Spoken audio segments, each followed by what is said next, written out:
Welcome back to the channel. Today we are diving into the heart of the Ethiopian Orthodox Tewahedo Church, the Divine Liturgy, known as Kidase. Kidase comes from the gaze kedese, is a interchuristic. The liturgy begins with the preparation, where the clergy ready the sacred vessel, the anaphora, the moment of consecration. Azeleges for repentance. Peace be unto you. During Great Lent, the kiss of peace is omitted. Kidase is a journey from the earthly realm to the heavenly kingdom. Whether you are fasting or seeking spiritual peace, በስመ አብ ወወልድ ወመንፈስ ቅዱስ አሐዱ አምላክ አሜን። እንኳን ወደ ቻናሌ በሰላም መጣችሁ። ዛሬ እጅግ ለየት ባለና ለነፍሳችን ምግብ በሚሆን አዲስ ቪዲዮ ተመልሰናል። ዛሬ የምንነጋገረው ስለ ቤተክርስቲያናችን ታላቅና ምስጢራዊ ሥርዓት ስለሆነው ስለ ቅዳሴ ነው። በዚህ ቪዲዮ ውስጥ ለብዙዎቻችን ጥያቄ የሚሆኑ ዋና ዋና ነጥቦችን በዝርዝር እንመለከታለን። በመጀመሪያ ቅዳሴ ምንድነው? ትርጉሙስ?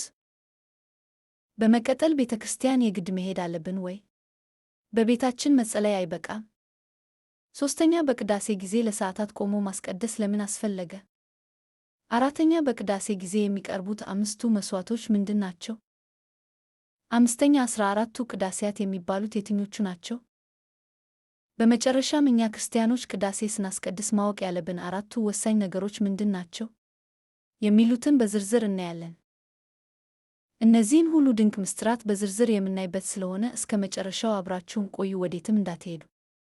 ቪዲዮውን ከመጀመራችን በፊት ግን ለዚህ ቻናል አዲስ ከሆናችሁ ሰብስክራይብ በማድረግ ቤተሰብ ይሁኑ። ቪዲዮው ለሌሎችም እንዲደርስ ደግሞ ላይክ ማድረጋችሁን አትርሱ። ወደ ትምህርቱ እንለፍ።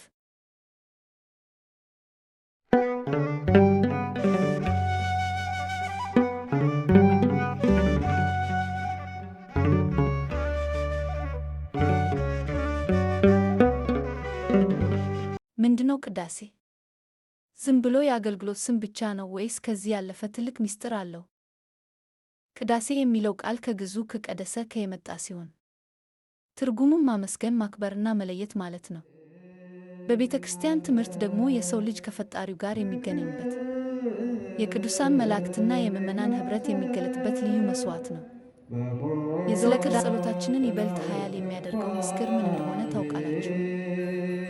ወደ ቤተክርስቲያን ተመላልሰን የምንሄደው ከፈጣሪያችን ጋር ቀጥተኛ ኅብረት ለመፍጠር፣ ልባችንን ለመክፈት ነው። በቅዳሴ ሰዓት ከእግዚአብሔር ጋር እንነጋገራለን፣ ምስጋና እናቀርባለን። መጨረሻ ላይ የሚሰጠውን በረከትና ጸበል ልንቀበል እንታደማለን። ታዲያ ይህ ታላቅ ጥቅም እንዴት የሕይወታችን አካል ሊሆን ይችላል? ለምን እናስቀድሳለን? ክርስቲያኖች ወደ ቅዳሴ የምንሄድባቸው ዋና ዋና ምክንያቶች። የቅዳሴ ሥርዓት ከመጀመሩ በፊት የሚካሄደው አስደናቂ ዝግጅት ምንድነው? ብዙዎቻችን የማናውቀው ግብረ ዲያቆን የተሰኘው ይህ የቅዳሴ ክፍል ካህናት ንዋያተ ቅድሳቱን በልዩ መንፈሳዊ ሥርዓት የሚያዘጋጁበት ነው። ይህ የዝግጅት ክፍል የቅዳሴው መሠረት ነው።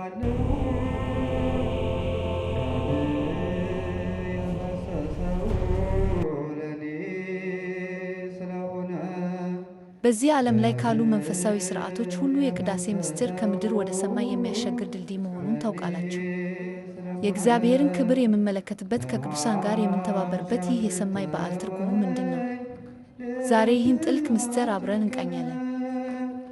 ከሰዎች እይታ ተሰውሮ ከዓለም ወጥቶ እግዚአብሔርን የምንገናኝበት ይህ ታላቅ ሥርዓት ከዘመናት በፊት የነበሩ አባቶች እንደተረኩልን በጸሎት በዜማና በዕጣን ታጅቦ የሰማይን ደጅ የሚከፍት ነው። የቅዳሴ ሥርዓት የክርስቶስን መሥዋዕትነት የምናስታውስበት ብቻ ሳይሆን ለእኛ የድኅነት መንገድ ሆኖ የተሰጠን ስጦታ የምንቀበልበት የሕይወት ምንጭ ነው። ከሰማያዊ ሥጋ ደም የምንሆንበት ቅዱስ ጊዜ ነው።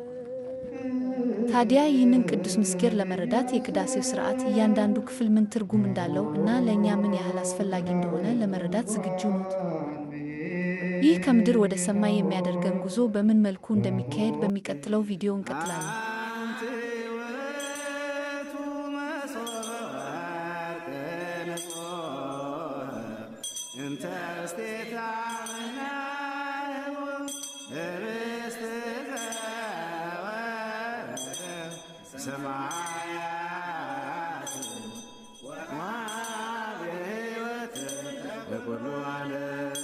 ቅዳሴው ተጀመረ ማለት ክርስቶስ ተወለደ ማለት ነው። ከቤተልሔም አንስቶ ወደ መቅደስ የሚያደርጉ ጉዞ ደግሞ ክርስቶስ ከልደቱ እስከ መስቀሉ ያደረገው ጉዞ ምሳሌ ነው። ካህናት መጥተው በታቦቱ ላይ ህብስቱና ወይኑን አድርገው ሲቀድሱ ያኔ ክርስቶስ ተሰቀለ ማለት ነው። መስቀል ላይ ነው ማለት ነው። ቅዳሴውም ላይ የሚሆነው መስቀል ላይ የሚሆነው ነው። እያንዳንዱን ምስጢርም ስላለው ነው ማንናገረው እያንዳንዱ እንጂ በሁሉ ስርዓት ውስጥ ጥምቀቱንም ልደቱንም ሁሉንም ትፈጽማለች ቤተክርስቲያናችን። ቤተክርስቲያን የግድ መሄድ አለብን? በቤታችን መጸለይ አይበቃም? ይህ ብዙዎችን የሚያወዛግብ ጥያቄ ነው። ግላዊ ጸሎትና የማህበር ጸሎት ልዩነት አላቸው። በቤት መጸለይ ከእግዚአብሔር ጋር ግላዊ ግንኙነት ሲሆን፣ ቅዳሴ ግን ጌታችን ኢየሱስ ክርስቶስ ራሱ 2 ወይም 3 በስሜ በሚሰበሰቡበት በመካከላቸው ሆናለሁ ብሎ የተናገረለት ልዩ የማህበር ጸሎት ነው። በቅዳሴ ጊዜ ቆሞ ማስቀደስ ለምን አስፈለገ? መቀመጥ አይቻልም?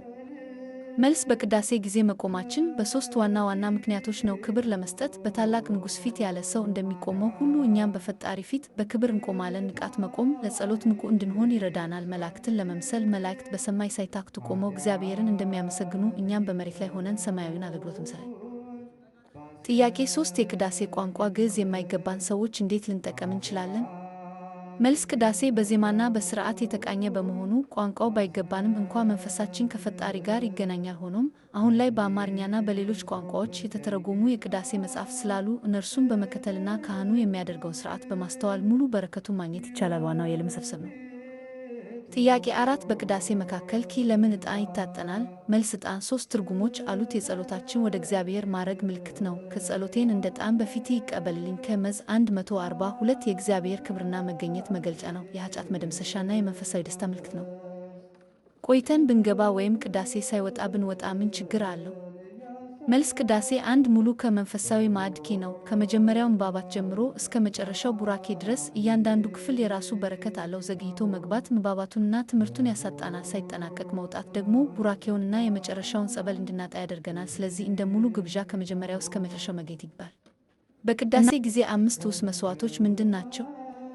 1 የቁርባን መስዋዕት፣ ቅዱስ ቁርባን በቅዳሴ ላይ የሚወገድና የሚቀበለው።